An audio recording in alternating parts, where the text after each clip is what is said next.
Hey, Doc Steve here, and I've been missing in action the last several months. Had a lot of stuff going on, some of it really good, like a couple of weddings, and some of it not so good, including my own first personal one-on-one interaction with the coronavirus, which after having avoided it for like 32 months working on the front lines in the ER, finally got it from a family member.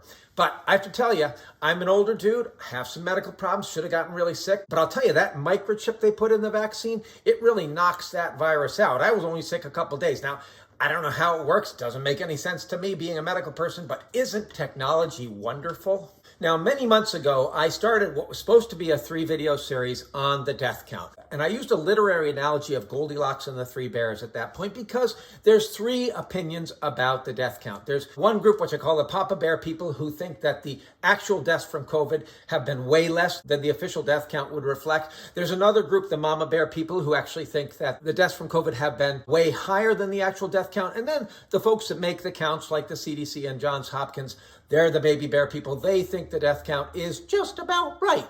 Now, some of you who watched that first video kind of whined about my literary analogy, said it didn't really work. Well, I don't really care. I like wearing cool blonde wigs. Now, that first video in the series was about one of the 2 arguments that the Papa Bear people use, namely that hospitals are over-reporting COVID deaths because they get paid better. And take a look at that video if you want to look at that. I'm not going to go over that again.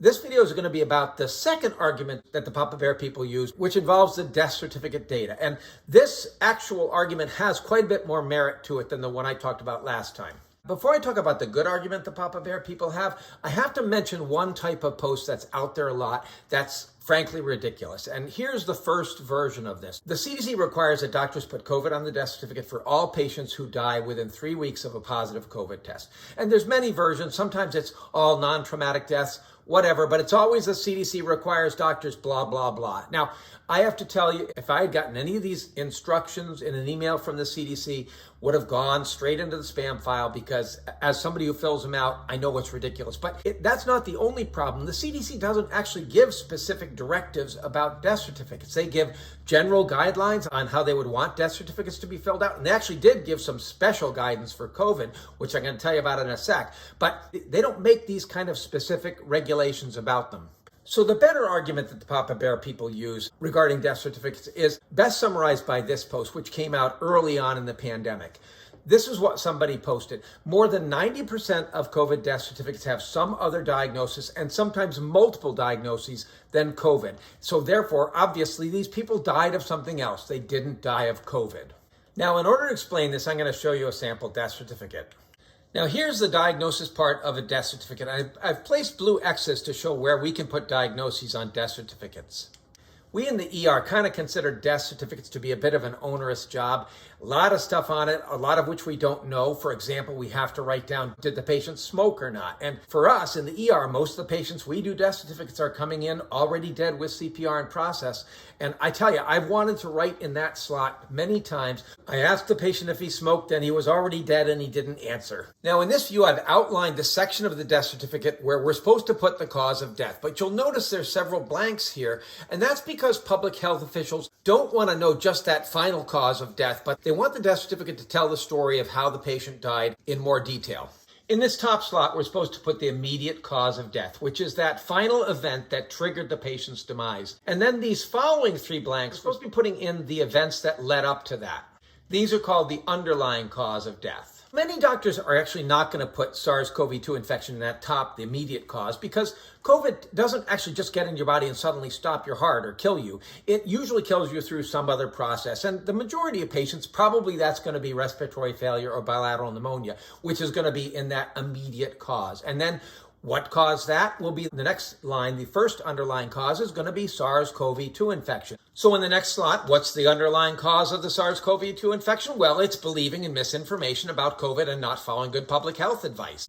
I'm actually not allowed to write that, but kind of wish I could. Sorry, I have to apologize. I've developed a little understood condition known as PRES, or pandemic-related excess sarcasm syndrome, seen a lot in medical providers who've been trying to explain for 2.5 years to their patients without sarcasm what's true and not true about COVID. And that sarcasm just kind of leaks out in all the rest of my life.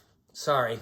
Now, I told you a few minutes ago I was going to tell you what the special guidance from the CDC was on filling out death certificates for COVID, and here it is. I'm going to paraphrase here. Docs, if you think that COVID killed the patient, please make sure COVID is on the immediate cause or the underlying cause, which translated for non-medical people basically means they're saying, docs, please, please, please, if you think COVID killed the patient, please fill out the death certificate the way you're supposed to.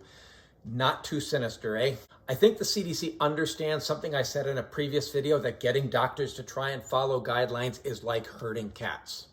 So that's part one, which is where we would essentially be putting the cause of death. Now, all the controversy and the debate and the merit of the Papa Bear people's argument lies in this second section, part two, where we put contributing causes or contributing factors. Now, what's a contributing cause of death? Well, a contributing cause of death is any diagnosis that makes the person more likely to die from the immediate or underlying cause. In other words, in a COVID death, it's any condition that makes it more likely for you to die. And as we know, in COVID, people who have multiple medical problems are more likely to die. So in a lot of COVID patients, there could easily be multiple diagnoses down here, like diabetes, chronic respiratory disease, hypertension. All these kind of things make you more likely to die from COVID, so it wouldn't be surprising to see those there. And now you can probably see why, indeed, there are multiple diagnoses on the average COVID death certificate. It shouldn't be surprising at all. But here is the merit of the Papa Bear people's argument. If COVID is a contributing cause, and it's not up in part one in the immediate or underlying cause,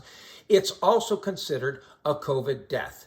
And now I can hear folks out there saying, well, this is what I've been saying all along. The person died of a heart attack and they had a positive COVID test, so they were classed as a COVID death. Well, not really.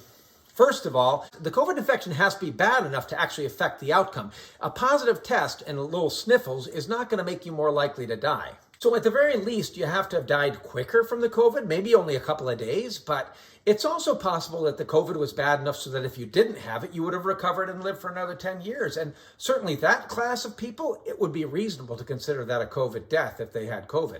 I'm not sure I would have called somebody who only died 2 days quicker a COVID death, but the problem is it's impossible to tease out from the death certificate data how many of those people fit in each category. And the CDC had a judgment call and decided to include the whole group. Now, I have to tell you, if you don't want to include that group of people on your personal death count for COVID, I'm not offended. I don't think the CDC would be offended.